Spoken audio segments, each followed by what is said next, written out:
10:30, August 15th, 1942. Grand Harbor, Valletta, Malta. A tanker with a broken back, a wrecked engine room, and no rudder is towed into port, lashed physically between two Royal Navy destroyers, her decks scorched, a hole blown through her side where a shot-down dive bomber crashed and exploded, crowds lining the bastions above to watch her come in.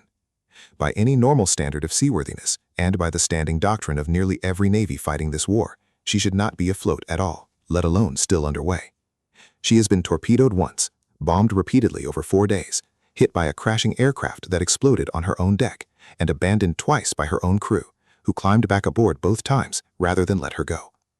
She is carrying 11,000 tons of aviation fuel that a besieged island has run almost out of, and without it, the fighters and bombers still flying from Malta's airfields will be grounded within days. The ship's name is Ohio. She will never sail again after this one voyage, and this one voyage is the only reason she needed to. By the summer of 1942, Malta had been under siege from the air for over 2 years, and the island was approaching the point of simple physical collapse. Not enough food, and critically, not enough aviation fuel to keep the Royal Air Force and Fleet Air Arm squadrons based there, flying the strikes that were quietly strangling the supply convoys, keeping Field Marshal Rommel's Africa Corps fighting in North Africa. Losing Malta as an active base meant losing the ability to interdict those Axis convoys at all. Operation Pedestal assembled to force fuel and supplies through regardless of cost. 14 merchant ships escorted by 2 battleships, 3 aircraft carriers, 7 cruisers, and roughly 30 destroyers, drawn from across the home and Mediterranean fleets and assembled specifically for this one convoy, one of the largest escort forces ever assembled for a single convoy in the war, a measure of exactly how much the Admiralty expected to lose getting it through and how little choice it felt it had. Among the 14 merchantmen was Ohio, launched in April 1940 at the Sun Shipbuilding Yard in Chester, Pennsylvania, and owned by the Texas Oil Company. At roughly 9,300 gross tons and capable of 16 to 19 knots, she was a modern, fast tanker built for peacetime commerce, requisitioned by Britain's Ministry of War Transport that same July and placed under a British master, Captain Dudley Mason, specifically because her tanks could carry the aviation spirit Malta needed most. The convoy sailed from Britain on August 3rd, passed through the Strait of Gibraltar into the Mediterranean on the night of the 9th and 10th, and came under sustained air and submarine attack almost as soon as it was inside. Standard doctrine for a convoy under sustained attack was unambiguous about ships that fell out of formation crippled. Cut your losses, let the wreck go down or be finished off, and keep the rest of the convoy and its remaining escorts moving, rather than risk further ships and further lives trying to save one that was, by any reasonable calculation, already lost. Ships that could not keep station were routinely left behind under this logic throughout the Battle of the Atlantic and the Mediterranean Convoy War alike, not from callousness, but because a stationary burning target attracted exactly the kind of concentrated attack that could cost far more than the one ship already written off. By the early hours of August 13th, Ohio met every definition of that category.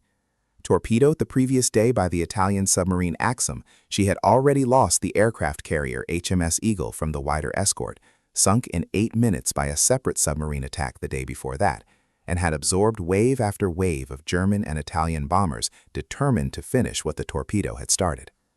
By the 13th, she had been bombed repeatedly, her engine room wrecked, her rudder gone, her back visibly broken amidships, her decks so often ablaze with burning fuel that the distinction between damaged and finished had stopped meaning much to anyone watching from the escorting warships. A Junkers Ju-87 Stuka, shot down by her own gunners as it dived on her, crashed directly into her hull forward of the bridge and exploded, and her crew, judging the ship finished, abandoned her. Twice.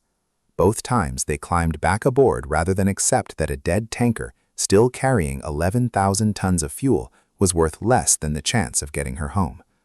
What kept Ohio moving after her own engines had failed entirely was not any property of the ship herself, but an improvised piece of seamanship that no manual described.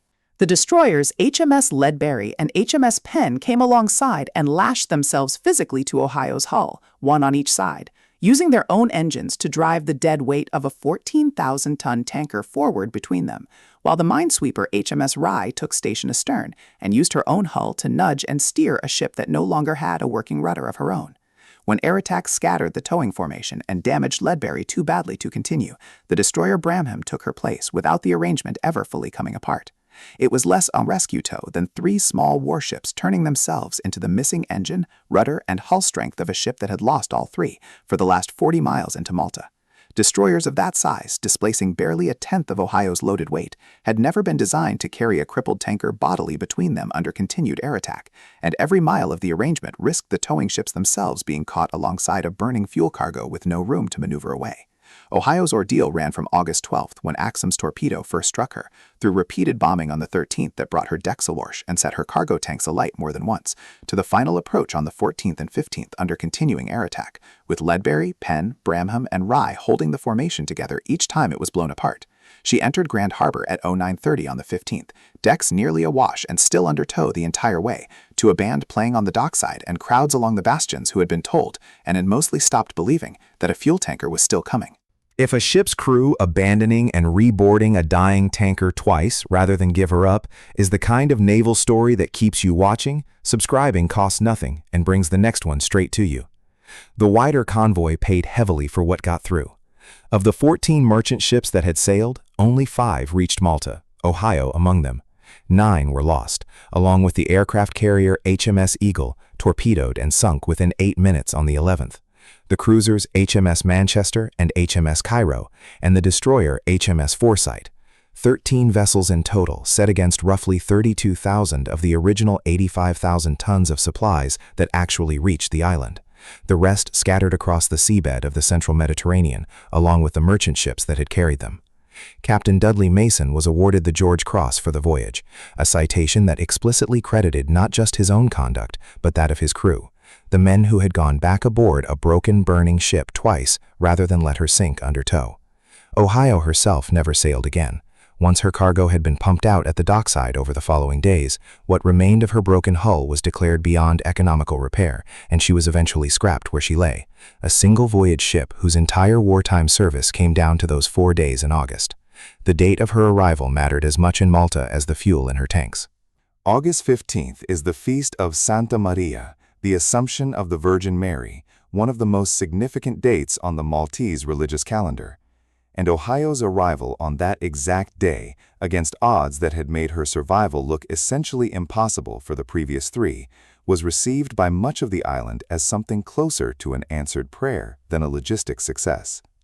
The operation has been known in Malta ever since as Il Convoy ta Santa Maria, the Santa Maria Convoy, and it remains one of the most commemorated events in the island's modern history, marked with services and memorial events on the anniversary to this day, 8 decades on. The aviation fuel Ohio delivered let Malta's air and submarine forces resume the offensive against Axis shipping to North Africa within weeks, at a moment when Rommel's supply situation ahead of El Alamein was already critical. A base that had been within days of losing its ability to strike back was instead able to keep sinking the tankers and transports Rommel needed for his own fuel and ammunition, tightening a logistical noose that would help decide the North African campaign that autumn, and with it, the wider Mediterranean War. None of what happened to Ohio between the 12th and the 15th of August followed from anything written on a specification sheet. On paper, a torpedoed tanker with a broken back, a wrecked engine room, and no rudder was a total loss the moment the Stuka hit her, exactly the kind of wreck standard doctrine said to cut loose rather than risk more ships saving. What the specifications could not measure was a merchant crew willing to climb back aboard a dying ship twice after judging her lost, and 3 Royal Navy escorts willing to lash themselves to that ship's hull, absorbing the same air attacks aimed at her, and become between them the engine, rudder, and structural spine she no longer had of her own. Ohio was built to carry oil, not to survive what happened to her in the Mediterranean that August. She was not expected to finish the voyage at all. She finished it anyway, on the one day of the year Malta was most ready to call it a miracle.